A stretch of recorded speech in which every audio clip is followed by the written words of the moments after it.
Hello everyone, बहुत बहुत स्वागत है आप सबका हमारे यूट्यूब चैनल पर। आज हम बात करेंगे बैटल ऑफ बक्सर के बारे में, जो बैटल हुई थी 1764 में, बैटल ऑफ बक्सर।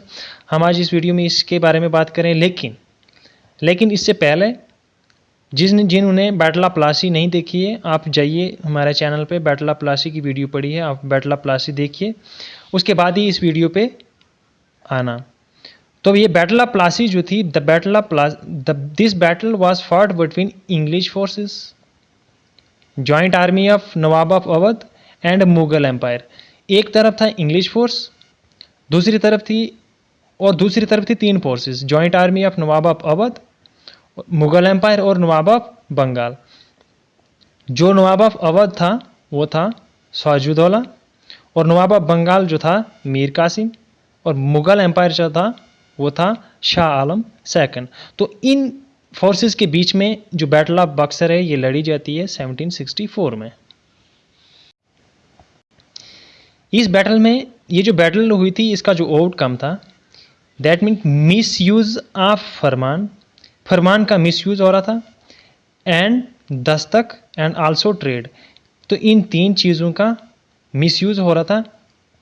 इन तीन चीज़ों की वजह से ही ये बैटल ऑफ बक्सर हुई थी। The battle paved the way for the British rule over India. इस बैटल का सबसे ज़्यादा हाथ था ब्रिटिश पावर इस्टेब्लिश होना इंडिया में। तो जो पावर थी ब्रिटिश की, वो इंडिया में इसी बैटल के बाद सबसे ज़्यादा फोर्सेस में आई थी। जो ये बैटल ऑफ बक्सर है, इसका जो बैकग्राउंड है, ज़रा बैकग्राउंड देखेंगे। When the Mir Jafar becomes the nawab of Bengal, जब मीर जाफ़र को न्यू नवाब बना दिया जाता है बंगाल का, जब बैटल ऑफ प्लासी हुई थी, बैटल ऑफ प्लासी में जो सिराजुद्दौला था, उसका जो कत्ल, उसको असैसिनेट किया था मीर जाफ़र ने। Mir Jafar become the nawab of Bengal, Mir Jafar को बंगाल का नवाब बना दिया जाता है। जब बैटल ऑफ प्लासी हुई थी 1757 में बैटल ऑफ प्लासी हुई, और वहाँ पर नवाब ऑफ बंगाल सिराजुद्दौला को असैसिनेट कर दिया जाता है मीर जाफ़र के द्वारा। और अंग्रेज़ों ने कहा मीर जाफ़र को कि अब हम आपको बंगाल का नवाब बना देंगे। तो इस मीर जाफ़र को बंगाल का नवाब बना दिया। और ये जो मीर जाफ़र था, ये था प्यूपिट, ये ब्रिटिशर के ही इशारों पे नाच रहा था। But the Mir Jafar got involve with the Dutch east India company. लेकिन बाद में क्या हुआ कि जो मीर जाफ़र था, ये भी इन्वॉल्व हो गया डच ईस्ट इंडिया कंपनी के साथ, कि हम अब जो है ये इन ब्रिटिशर को हमको बंगाल से निकालना है। तो इन्होंने, मीर जाफ़र ने हाथ मिला दिया डच ईस्ट इंडिया कंपनी के साथ कि हम जैसे तैसे ब्रिटिशर को निकालेंगे यहाँ से। बट मीर जाफ़र जो था, ये था प्यूपिट अंग्रेज़ों का। लेकिन अब ये मीर जाफ़र ही अंग्रेज़ों के ख़िलाफ़ हो गया। अब अंग्रेज़ों के ख़िलाफ़ क्यों हुआ था? क्योंकि जो भी पावर्स थी, जो भी नवाब्स की पावर थी, तो वो किसके हैंड में थी? वो ब्रिटिश के हैंड में चली गई थी। अब जो नवाब था बंगाल का, उसके पास कुछ नहीं था। अब मीर जाफ़र ने क्या किया कि इसने डच ईस्ट इंडिया कंपनी के साथ हाथ मिलाया कि हम इन ब्रिटिशर को बंगाल से बाहर निकाल देंगे। तो अब क्या होता है कि Mir Qasim was supported by the British to become the nawab of Bengal under the pressure of company. अब जो था वो भी सपोर्ट करने लग गया ब्रिटिश की। अब इस मीर कासिम को बनना था नवाब बंगाल का। तो ये शुरू हो गया बैकबाइटिंग करने, और इसके खिलाफ साजिश रचने शुरू हो गया मीर जाफ़र के खिलाफ। तो अब ये मीर कासिम हो गया ब्रिटिशर के खिलाफ कि मुझे बना दीजिए आप नवाब ऑफ बंगाल का नवाब नया बना दीजिए। अब क्या हुआ कि मीर जाफ़र जो था had resign in favour of Mir Qasim. अब मीर जाफ़र ने रिज़ाइन कर दिया in favour of Mir Qasim, और इस मीर जाफ़र को 1500 रुपये पर साल का इनकम लगा दी गई। After assuming the power, Mir Qasim shifted the capital from Murshidabad to Mangalore in Bihar.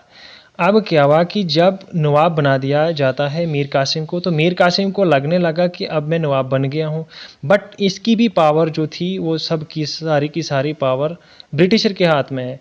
जो जितनी भी पावर है, फोर्सेस है, वो सारी ब्रिटिश के कंट्रोल में है, लेकिन अब नाम का ही नवाब बना दिया जाता है मीर कासिम को। तो मीर कासिम ने क्या किया कि अब अंग्रेज़ों से बचने के लिए इसने एक तरकीब सोची। इसने सोचा कि जो मुर्शिदाबाद वेस्ट बंगाल में कैपिटल थी उसको चेंज कर दिया, चेंज करके बना दिया मैंगलोर, अपनी कैपिटल मैंगलोर शिफ्ट कर दी। जो मैंगलोर है ये बिहार में है।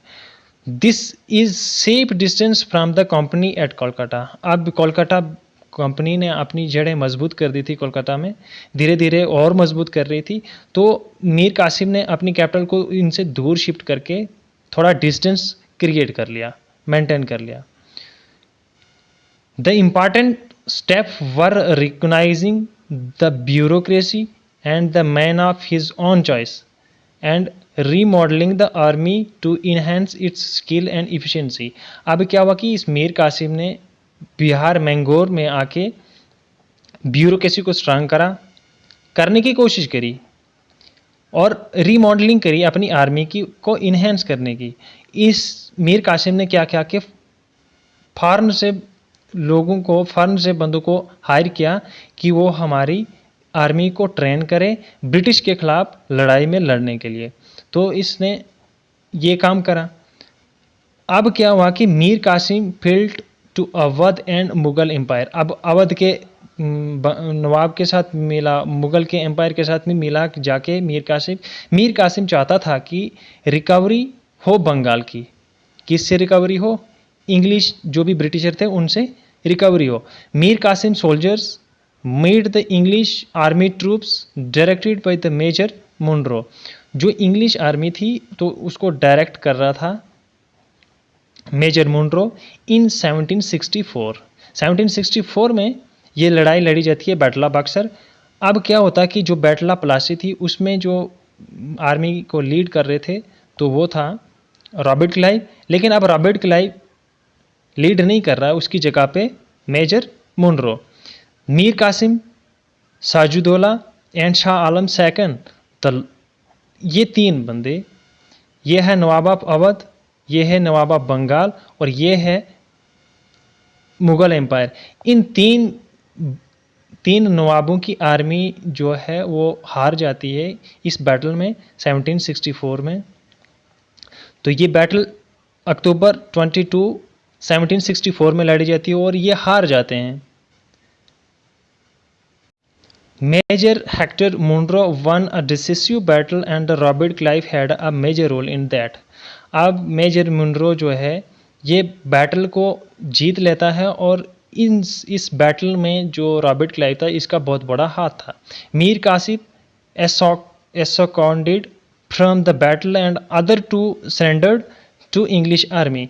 जो मीर कासिम था ये इसको बैटल में ही मार दिया जाता है और जो बाकी जो दो बचे थे शाह आलम सेकंड और जो साजुद्दौला था तो उन दोनों ने सरेंडर कर दिया इंग्लिश आर्मी के सामने। The battle of Buxar ended with the treaty of Allahabad in 1765। 1765 में ट्रीटी ऑफ इलाहाबाद होती है और इस बैटल का अंत होता है। अब हम जानेंगे इस battle sign between Robert Clive and Shujauddaula. Robert Clive and Shujauddaula एक और Robert Clive and Shah Alam second जो मुगल एम्पायर था इनके बीच में साइन होती है। साजुद्दौला हैड सरेंडर इलाहाबाद एंड कारा। साजुद्दौला ने इलाहाबाद और कारा को सरेंडर कर दिया ब्रिटिश के हाथ to Shah Alam second. Shah Alam second को सरेंडर कर दिया। ये जगह शाह आलम सेकंड को मिल गई। To pay 50 lakh to the company as war indemnity. तो इंडिमिनिटी देनी पड़ गई साजुद्दौला को 50 लाख रुपए ब्रिटिश के लिए। To give Balwant Singh full possession of his estate. और अपनी स्टेट का जो भी पावर थी वो किसके हाथ में दे दी गई? बलवंत सिंह के हाथ में। Robert Clive introduce the dual system of government in Bengal.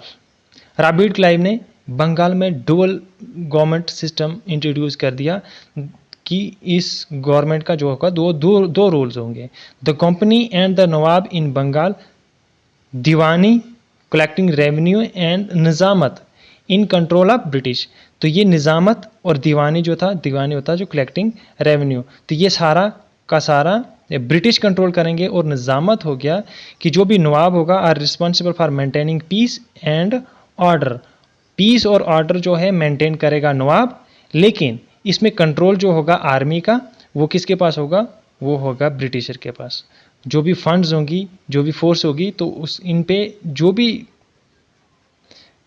Control होगा तो वो ब्रिटिश का ही होगा, नवाब का इसमें कोई हाथ नहीं होगा। तो दोस्तों आज की ये थी वीडियो अच्छी लगे वीडियो को लाइक शेयर और सब्सक्राइब ज़रूर करना। Thank you and